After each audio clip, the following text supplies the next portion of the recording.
I giudici di Catania li accusano di essere consapevoli di aver dato la possibilità al clan La Rocca di realizzare profitti ingiusti mediante la percezione di finanziamenti pubblici che altrimenti non avrebbero ottenuto. È questo il punto cruciale delle accuse da cui Mauro Scaramuzza, il mestrino amministratore delegato della FIP di Padova, e Achille Soffiato, padovano capocantiere, si sono difesi stamane nei rispettivi interrogatori di garanzia.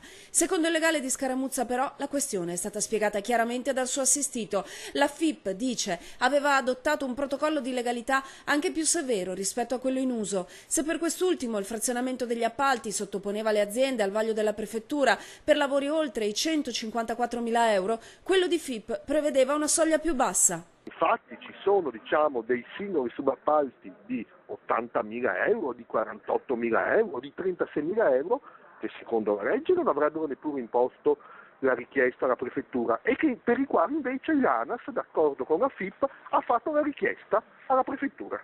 In quanto alle intercettazioni telefoniche, possono aver frainteso il contenuto delle conversazioni telefoniche perché non conoscevano o non hanno riflettuto abbastanza su questa gestione degli appalti, dei subappalti. A breve l'istanza al Tribunale del riesame, se non arriverà prima un provvedimento dei giudici. Intanto il Consorzio Venezia Nuova rigetta qualsiasi connessione tra questa indagine su appalti e mafia e la grande opera del Mose. E alla vigilia della prima apertura delle paratoie, il governatore del Veneto ribadisce la necessità di portare a compimento il colosso che salverà Venezia dall'acqua alta. Un ulteriore episodio in una storia che non capiamo ancora se si è conclusa, se deve ancora iniziare.